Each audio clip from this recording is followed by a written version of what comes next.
वो कहे कि पप्पू के तो हम लोग जिताए ही, पप्पू ही छोड़ करके चला गया। सही बोला। पूर्णिया ने कभी हमको चुनाव नहीं हराया।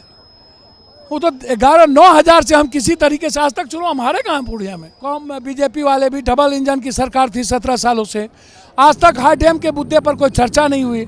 महानंदा, कमला, गंडक, कोसी, केहर, कन्हर,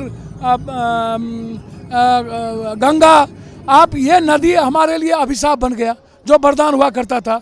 रेल हमारा कहीं डायरेक्ट जुड़ाव नहीं है, ना सुपौल से है, ना जयनगर से है, ना मधेपुरा से है, ना बनमनखी से है, ना पूर्णिया से है, ना कहीं भी कनेक्टिविटी रेल की सही से नहीं है। आप 17 एयरपोर्ट दे दिए, 16 एयरपोर्ट दे दिए, यहाँ आपने एक एयरपोर्ट आज तक नहीं दिया। जो बना हुआ है कांग्रेस के रीजन का बना हुआ है।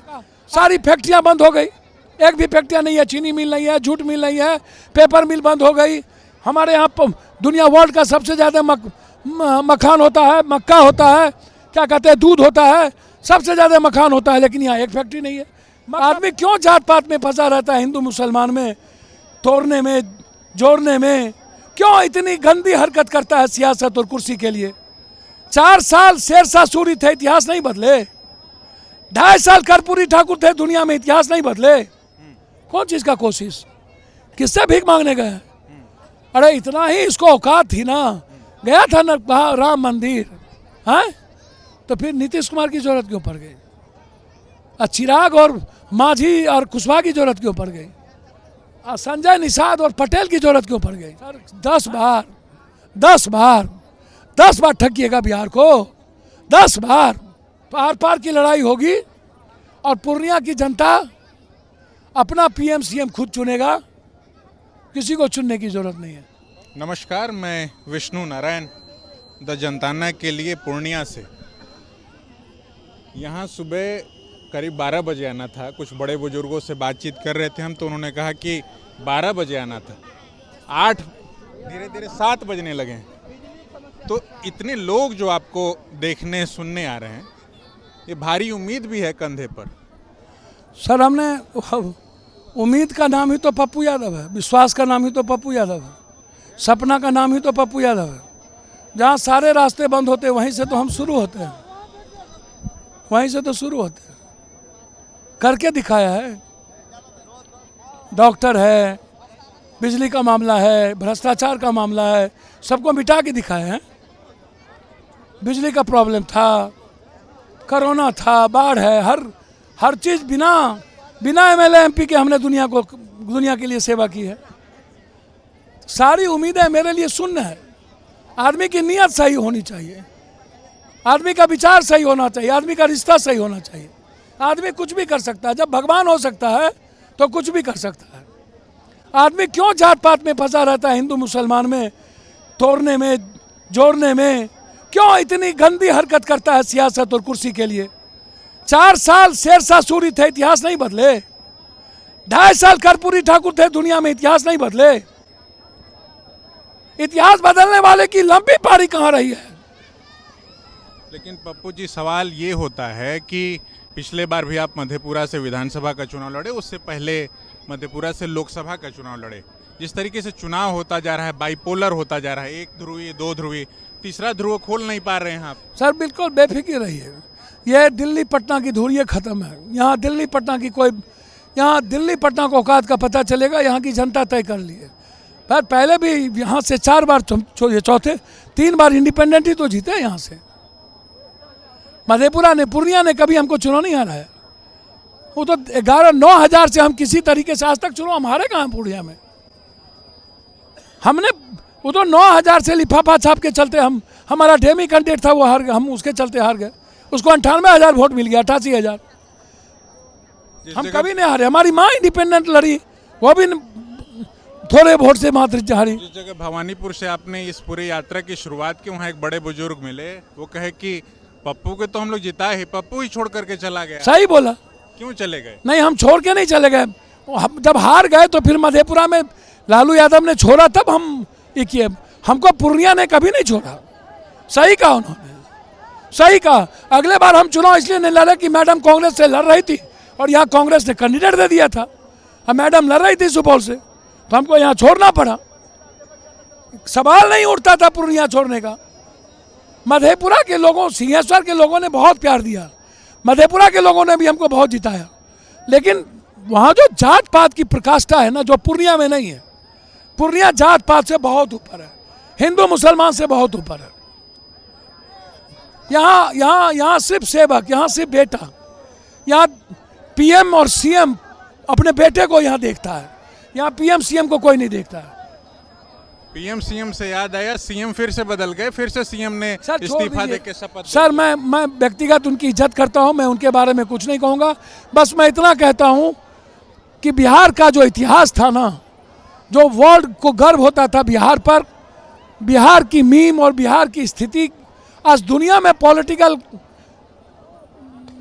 जो डेमोक्रेसी का मजाक बना इस तो भारत में कई बार बना है, लेकिन बिहार से पूरी दुनिया में डेमोक्रेसी की जो मजाक बनी, वो लगभग हमको लगता है कि बिहार के एक एक जनता से आप पूछिएगा, रिक्शा ठेला टमटम बाहर दुनिया, मुझको लगेगा कि ये अच्छा काम नहीं हुआ, ये सही नहीं हुआ। क्या जवाब देंगे वो विशेष राज ले लेंगे, वो क्या जवाब देंगे, वो क्या जवाब देंगे। 4 बार कभी कहते, उन्होंने कहा ठीक है कोई बात नहीं, अपने घर हम जहाँ से कहाँ से, पहले भी आपने कहा आ गए, फिर कहा अपने आ गए, और आपको उन्होंने कहा कि नरेंद्र मोदी ने कहा कि शर्म से मूरी झुका दिया नीतीश कुमार ने भारत का, मैडम अति महिलाओं के बारे में लेके। फिर उन्होंने बोला ये जाति का जहर पैदा करते हैं, हम कहते हैं दो गरीब है, दो जात है, कहता है जाति।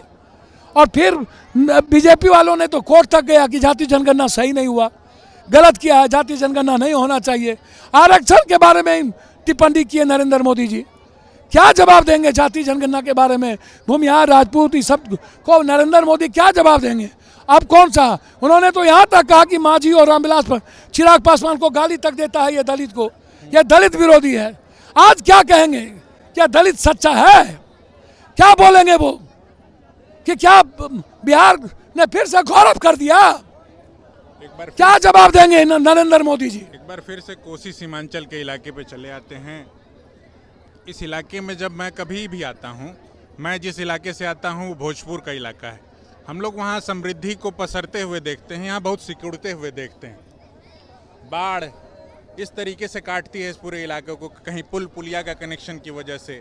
आप रेलवे की भी बात कर रहे थे, मधेपुरा भी था वो एक जो डिवाइडर या जो बनना था पुल, अब तक नहीं बन पाया। हर बार सहरसा वाला बिल्कुल पूरा शहर 2 हिस्से में बट गया। सर मैं बिल्कुल आपको कह रहा हूँ कि अब हाई डैम का मुद्दा सब बार उठाते थे, कौन बीजेपी वाले भी, डबल इंजन की सरकार थी 17 सालों से, आज तक हाई डैम के मुद्दे पर कोई चर्चा नहीं हुई। महानंदा, कमला, गंडक, कोसी, केहर, कन्हर, गंगा, आप ये नदी हमारे लिए अभिशाप बन गया, जो वरदान हुआ करता था। इन कहीं गाद ने निकली, कहीं बुरी स्थिति हो गई। हम रेल हमारा कहीं डायरेक्ट जुड़ाव नहीं है, ना सुपौल से है, ना जयनगर से है, ना मधेपुरा से है, ना बनमनखी से है, ना पूर्णिया से है, ना कहीं भी कनेक्टिविटी रेल की सही से नहीं है। आप 17 एयरपोर्ट दे दिए, 16 एयरपोर्ट दे दिए, यहाँ आपने एक एयरपोर्ट आज तक नहीं दिया। जो बना हुआ है कांग्रेस के रीजन का बना हुआ है, आपने एक जगह कनेक्टिविटी आपने नहीं जोड़ी। तो आप इसको उठा करके देखिए ना कि आप हम जो इलाका, सारी फैक्ट्रियाँ बंद हो गई, एक भी फैक्ट्रियाँ नहीं है, चीनी मिल नहीं है, जूट मिल नहीं है, पेपर मिल बंद हो गई। हमारे यहाँ दुनिया वर्ल्ड का सबसे ज़्यादा मखान होता है, मक्का होता है, क्या कहते हैं, दूध होता है, सबसे ज़्यादा मखान होता है, लेकिन यहाँ एक फैक्ट्री नहीं है। मक्का पैदा करते हैं, एक फैक्ट्री नहीं है। माछ सबसे ज़्यादा होता है, लेकिन हमारी माछ नहीं बिकती है। दूध सबसे ज़्यादा है, मधेपुर की फैक्ट्री बंद हो गई। फल और सब्जी, तो हमारी बात तो आज तक हुई नहीं, हमारी लड़ाई कोसी सीमांचल की भी नहीं। लगभग 1.25 करोड़ लोग मजदूरी करने बाहर जाते हैं और हमेशा गाली बोली सुनते हैं। एक भी, अब हम कहाँ पर हैं? बंगाल और नेपाल और बांग्लादेश के बॉर्डर पर हैं। तो हमको क्या अधिकार नहीं है एयरपोर्ट का? क्या हमको अधिकार नहीं है एम्स का? क्या सहरसा में एम्स नहीं होना चाहिए? शाह जी आए थे पूर्णिया में और बात कह दी थी, जब जदयू उस तरफ थी तब ये लोग टूट पड़े थे कि ये तो बना नहीं। अब तो दोनों लोग फिर से साथ वही बात तो कह रहे हो, तो कह दिया था बन गया, एयरपोर्ट चालू हो गया। भागलपुर की भी वही स्थिति। तो सर हम छोड़ेंगे नहीं, आप देखते चलिए। 3 मार्च को आइए ना आप। मगर सर आप साथ ही साथ एक और बात कह रहे हैं, विशेष राज्य और विशेष पैकेज, और साथ ही साथ एक अलगाव वाली भी बात कर रहे हैं। नहीं, बहुत सारे मैं- लोगों को शायद खटके की ये बात। नहीं, मैं कोई अलगाव की बात, यदि आप लगातार सीमांचल कोसी को आप पैर से रगड़ते रहोगे और हमारे एमएलए लेकर के आप पटना में और दिल्ली में एमपी लेकर के आप प्रधानमंत्री और मुख्यमंत्री बनोगे और कोसी सीमांचल मिथिलांचल को आप पैर से रौंदोगे, तो हम तो विशेष पैकेज की बात कर रहे हैं, विशेष राज्य की बात नहीं कर रहे हैं। लेकिन यदि आप विशेष पैकेज नहीं देंगे तो तेलंगाना हो या जाट आंदोलन हो या किसान आंदोलन हो, सर उससे बड़ा और खतरनाक लड़ाई शुरू करेंगे हम। सर हम विशेष पैकेज की बात कर रहे हैं, हम फैक्ट्री की बात कर रहे हैं, हम उपराजधानी की बात कर रहे हैं, हम हाईकोर्ट बेंच की बात कर रहे हैं, जो सब जगह है, सारे स्टेटों में है, एक बिहार में भी चाहिए, तो लेके रहेंगे। मगर इस लड़ाई में कैसे नहीं लगता कि पप्पू यादव बहुत अकेले हो जाएंगे और एक अकेला चन्ना भाड़ नहीं फोड़ सकता? सर अकेला ही दुनिया बदलती है सर, और अकेला हमने आज तक अकेला ही बदला है। और अकेला सर ये कोशिशों के बावजूद आपको कोई अकोमोडेट नहीं कर रहा है। सर छोड़ दीजिए, हम तो कोई कोशिश ही नहीं किसी से करते हैं। कौन चीज का कोशिश, किससे भीख मांगने गए? अरे इतना ही इसको औकात थी ना, गया था ना राम मंदिर है, तो फिर नीतीश कुमार की जरूरत क्यों पड़ गई? चिराग और मांझी और कुशवाहा की जरूरत क्यों पड़ गई? संजय निषाद और पटेल की जरूरत क्यों पड़ गई? हैं? इतना ही पुरुषार्थ पर और विकास पर भरोसा है तो काहे का आप सारे कुकर्मी को एक जगह, आप कहते थे कुकर्मी है तो काहे सारे कुकर्मी, आप तो रामविलास जी का फोटो भेज दिए, फेंक दिए। और कोई पगड़ी बांधे हुआ था, कह रहा था मुड़िए मुड़ा लेंगे, पगड़ी है तो पगड़ी तो बांध ले, तो मिटा दिए नीतीश को। इसका मतलब नीतीश को मिटा दिए। ये लोग तो नीतीश को मिटाने की तैयारी किया था, मिटा दिया। और उसके बाद कोई गिरिराज क्या कहते थे, कितना गाली देता था नीतीश कुमार को, और ये सिन्हा जी क्या बोलते थे, और सुशील मोदी क्या बोलते थे, अमित शाह क्या बोले थे कि बिहार की जनता को आश्वस्त करता हूं, हम नीतीश बाबू और ललन बाबू आप कभी नहीं। किस मुंह से बोले थे? तो राजनीति किस मुंह से? राजनीति सत्ता नीति ही तो होती है सर। 10 बार ठगिएगा बिहार को, 10 बार, एक बार या 2 बार, 10 बार। सर इतना क्या जरूरत पड़ गई थी सर नीतीश जी को? वहां भी आपको बर्बाद करेंगे वो लोग। मैं तो ऐसी चीजों को सही नहीं मानता। और नरेंद्र मोदी जी से पूछिए ना, क्या हुआ 56 इंच का सीना? अपने 24 के चुनाव जीतने के लिए कौन कौन कर्म कीजिएगा आप? कौन कौन? राम पर भरोसा नहीं था तो श्याम पर भरोसा कर लिए, तो आपको तो भगवानों पर भरोसा नहीं है और जनता पर भी भरोसा नहीं है, तो भरोसा किस पर है? सर विशेष राज क्या होगा? 5,000 करोड़ का क्या हुआ? और बाढ़ से मुक्ति के लिए इन्होंने 1,000 करोड़ दोनों आदमी मिल के आए थे, नीतीश जी नरेंद्र मोदी, क्या हुआ? दिए। पार पार की लड़ाई होगी और पूर्णिया की जनता अपना पीएम सीएम खुद चुनेगा, किसी को चुनने की जरूरत नहीं है। बहुत शुक्रिया सर हमारे साथ बातचीत करने के लिए। तो यहाँ पप्पू यादव से बात कर रहे थे पूर्णिया में, और इन्होंने अपना कैंपेन चला रखा है इस बिल प्रणाम पूर्णिया। हम आए हैं इस कॉन्स्टिट्यूएंसी में देखने समझने चीज़ों को, बातचीत करने के लिए, ऐसे में जबकि राहुल गांधी भी अपनी भारत जोड़ो न्याय यात्रा लेकर के अभी सीमांचल से होते हुए बंगाल की ओर बढ़ रहे हैं। बहुत धन्यवाद।